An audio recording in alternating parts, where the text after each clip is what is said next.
मैं आपके बीच में कुछ बेचने नहीं आया हूं। मैं सिर्फ आपको ये कहने आया हूं, मुझे गुजराती नहीं आती है, मैंने गुजराती नहीं आवड़ते, तो इतनी समझ में आती है कि ये कह रहा था कि मेरा कमर खराब है, तो पैर खराब है, तो मुझे बैठकर बोलने की इजाजत दीजिए। देख भाई, पैर खराब है तो चलेगा, ईमान खराब नहीं होना चाहिए। अब आप लोग बस बता दीजिए, मुझे नहीं कहना है, इस इंसान का ईमान खराब है क्या? थोड़ा धीरे बोल रहे हैं, कुछ डाउट है क्या? ईमान खराब है क्या? तो हमारे पास एक ऐसी आवाज है जो सिर्फ गुजरात में ही नहीं, पूरे देश में अन्याय के खिलाफ लड़ने के लिए मशहूर है। और इसीलिए ना, रात को आसाम से पुलिस आई। सिर्फ गुजरात की पुलिस आई लव यू नहीं बोलती है, आसाम की पुलिस भी आजकल इसको इलू इलू बोल रही है। आदरणीय प्रधानमंत्री जी की कृपा रही, जय शाह के पप्पा का मोहब्बत अगर इसी तरह से हम लोगों को मिलता रहा तो आसाम क्या 7 मुल्कों की पुलिस ढूंढेगी भाई साहब।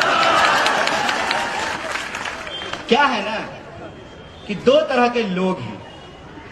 एक वो लोग हैं जिनका ईमान बिकाऊ है, एक वो लोग हैं कि कोई ऐसा नोट छपा ही नहीं है कि हमारा ईमान खरीद ले। और आपने अभी देखा होगा कि जब पत्रकार नहीं खरीद पाते हैं ना, तो चैनल ही खरीद लेते हैं। ठीक है, कहते हैं कि दौर होता है हर चीज का। जब यहां पे माउंटबेटन आया था ना, तो उसको नहीं लगता था कि ब्रिटिश राज कभी समाप्त होगा।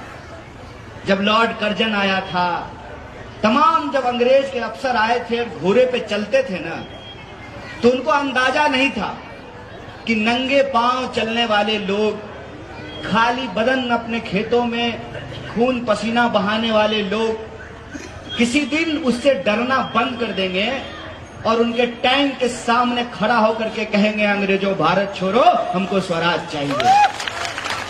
होता है, लगता है, जब आपको सत्ता मिल जाती है ना, तो अहंकार हो जाना स्वाभाविक है। और सत्ता का अहंकार देखिए कि चुनाव अभी हुआ भी नहीं है, अभी एक ही फेज का चुनाव हुआ है, दूसरे फेज का चुनाव 5 तारीख को होगा, लेकिन टीवी स्टूडियो में सरकार बन गई है। जय शाह का पप्पा जो है घूम घूम करके मंत्रिमंडल बांट रहा है। जिस भी एमएलए के प्रचार में जाता है, कहता है गुजरात के मेरे भाइयों बहनों, इसको एमएलए बना दीजिए, हम इसको मंत्री बना देंगे। अरे पहले सरकार तो बना लो भाई, फिर न मंत्री बनाओगे। इसको कहते हैं सत्ता का घमंड, क्योंकि उनको ये लगता है कि इंसान अपनी सारी समस्याओं को भूल जाएगा। रोजी का सवाल, रोटी का सवाल, शिक्षा का सवाल, बीमारी का सवाल, सड़क का सवाल, सब सवाल भूल जाएगा।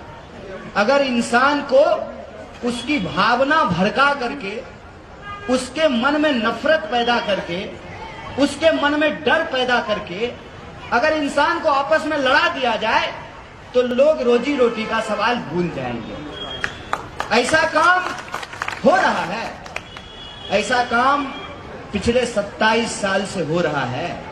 इसीलिए तो चुनाव 2022 में हो रहा है और गाना 2002 का बजा रहा है। इसीलिए हो रहा है ना, उनको लगता है, क्योंकि 2 तरह के लोग इस देश में हमेशा रहे हैं। एक वो जो सत्ता के सामने सच के लिए आंख में आंख डाल करके सवाल करते हैं और घुटना टिका करके अड़ करके खड़ा हो जाते हैं, चाहे उनके ऊपर टैंक चला दिया जाए, घोड़े दौड़ा दिए जाएं, हाथियों से उनका सर कुचल दिया जाए। और आजकल तो हम लोग साइंटिफिक टेक्नोलॉजिकल रेवोल्यूशन में जीते हैं ना, तो आजकल नकली वीडियो बना करके लोगों को जेलों में ठूस दिया जाता है। ये होता आया है, लेकिन दूसरे वो लोग भी होते हैं जो सत्ता के साथ चाय पे चर्चा करने लगते हैं। आजादी के आंदोलन के दौरान भी दो तरह के लोग थे। एक वो जो अंग्रेजों के खिलाफ जंग लड़ रहे थे, एक वो जो अंग्रेजों से पैसे लेकर के अंग्रेजों के लिए चापलूसी कर रहे थे, अंग्रेजों के लिए जासूसी कर रहे थे। आज 21वीं सदी में 2022 में भी दो तरह के लोग हैं। एक वो हैं जो लोभ और डर के चलते सत्ता के साथ हाथ मिला लेते हैं। दूसरे वो लोग हैं जिनका ईमान बिकाऊ नहीं है, इसीलिए वो सत्ता के आंख में आंख डाल करके सवाल पूछते हैं कि रे भाई, परिवारवाद पे भाषण देते हो तो ये बताओ कि अमित शाह के बेटे को बीसीसीआई का सेक्रेटरी क्यों बनाए हो? ये बताओ कि 45 साल में देश में सबसे ज्यादा बेकारी क्यों है? ये बताओ कि 22 बार गुजरात के अंदर प्रश्न पत्र लीक क्यों हुआ है? ये बताओ कि जब देश में महामारी फैली हुई थी तो अहमदाबाद के सिविल अस्पताल में लोगों को ऑक्सीजन सिलेंडर क्यों नहीं मिल रहा था? ये बताओ कि किसानों को क्यों आत्महत्या करनी पड़ती है, क्यों उनके फसल का दाम नहीं मिलता है? ये बताओ कि नोटबंदी करने के बाद आपने वादा किया था कि भ्रष्टाचार रुक जाएगा, भ्रष्टाचारियों को पकड़ा जाएगा, सरकार जब आएगी तो काला धन आएगा, सबके खाते में 15 लाख पहुंचाया जाएगा। कितने लोगों के खाते में 15 लाख पहुंचाए? भाजपा का लोग आपसे वोट मांगने के लिए आए तो उसको बुलाइए, आ जाओ बैठो, थोड़ा हम भी चाय पे चर्चा कर लेते हैं। उसको कहिए कि हमारे खाते में 15 लाख रुपया नहीं आया है, तुम्हारे खाते में अगर 15 लाख आया है तो हम तुमको वोट देने के लिए तैयार हैं। खाओ मां का कसम और बताओ कि 15 लाख आया है कि नहीं खाया। पूछिए कि क्यों महंगाई बढ़ रही है।